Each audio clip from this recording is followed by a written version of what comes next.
Na mimi sitaenda kuinda chama wapi ama wapi, nitakaa hapa Kiambu. Kama ni chama inakuja, nyinyi muniambie ni gani mnataka ama namna gani.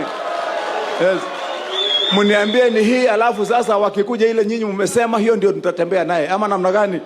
Kwani mimi najichagua, si nyinyi ndio mnanichaguanga?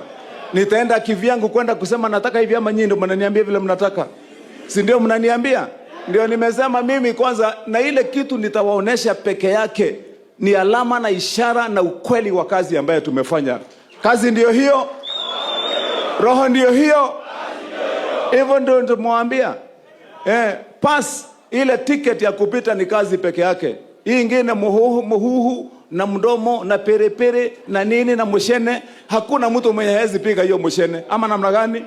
Mushene kila mtu anaweza piga, na hiyo perepere kila mtu anaweza piga. Kwani kuna qualification ya kupiga kelele? Hakuna. Si ni mdomo peke yake? Nani amezaliwa bila mdomo?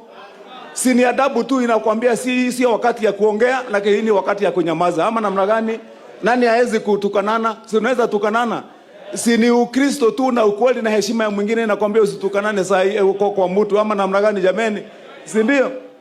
So wasituonange, unajua watu wanaona ati tunanyamaza hivi wanafikiri ni ujinga. Hiyo mambo yote mnafanya tunaweza fanya, lakini uzuri tuko na kitu kingine tunajua kuna heshima ya wengine.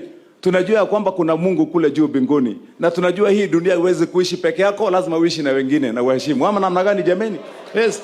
So hiyo mambo ya kuonanga watu, unajua wanakujanga kupima watu ati hiyo kamutu wa matangi kanasemanga hapo ati mtu ya single mother sijui nini, kamutu kametoka huko, ni sawa sawa huko. Hata ule Daudi alitolewa huko msituni akiwa kule analisha ng'ombe ama namna gani na mbuzi. Yes. So wasifikirianga ati kwa vile wengine majina kubwa nini ati hao ndio peke yao wanaweza kufanya kazi ikuwe sawa sawa. Tutafanya kazi kwa ile njia inayofaa.